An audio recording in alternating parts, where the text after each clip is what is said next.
Kaip Jūs manot, kiek žmogus per gyvenimą praleidžia laiko apmokėdamas savo sąskaitas?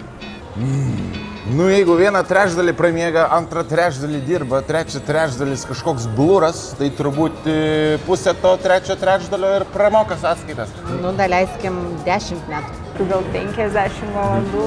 Nežinau, kiek per mėnesį, gal valanda, 2.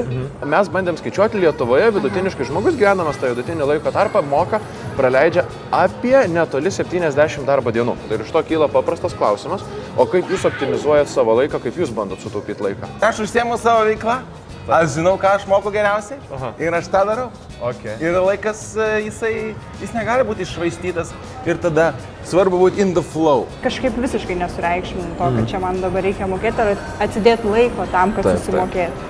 Žinokit, nieko nedarau, einu ir moku visas po vieną. Dabar yra daug būdų sutaupyti tą laiką, tai apmokame ir internetu. O gal esate Jūs kada girdėjus apie tokią programėlę Perlas Go? Taip, girdėjus esu. Jo. Ne!